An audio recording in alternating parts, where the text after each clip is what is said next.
Gina, I'm 23 and I'm a trustee for the Waltham Forest Volunteer Centre. My name is Liz. I am a trustee for the Volunteer Centre in Waltham Forest and I'm Vice Chair. I'm Charles and I'm a trustee with the Volunteer Centre Waltham Forest where I am the Chair. I've been trustee and chair for 18 months now.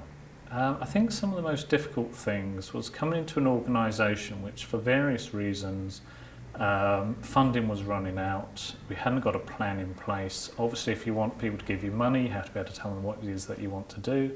So as a board we had to sort of consider what sort of structure we wanted for the organisation given the period that we were going through. We had to look very carefully about survival of the centre, about the continuation of the centre, and look at scaling down staff posts. You're like a small business in a way and you do employ people and it's their livelihoods. And there were an awful lot of debates around the table about very many different ways that we could look at to try and stop having to scale down and make a redundancy. The human factors came into it that actually made it very emotional and actually very difficult sort of decision to take. We did actually go to a number of websites to actually get legal advice around personnel issues and actually how you would handle sort of redundancy issues, and people in the voluntary sector and particularly Voluntary Action Waltham Forest were actually giving us advice about that as well. And also a local expert in law also said they'd come on board and supported us to research and use the internet,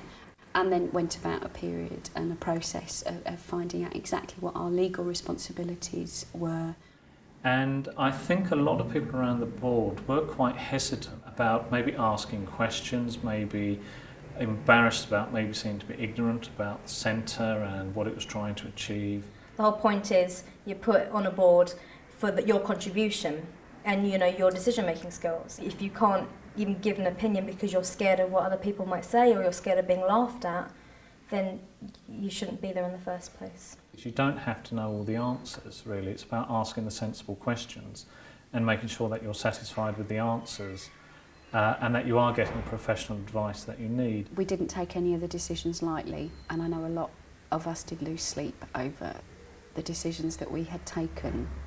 But the conclusion we came to together, and I think that helped that we came to this conclusion together, was that we had no option. We had to ensure survival.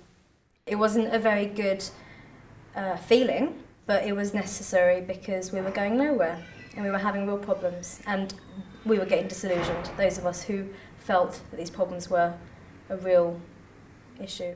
The biggest thing for me was actually as the chair to go and actually deliver that redundancy notice. But actually having to sort of do something like that, do what is right. It's not enjoyable, it's not something that I'd want to repeat, but I actually grew from that experience of actually doing it.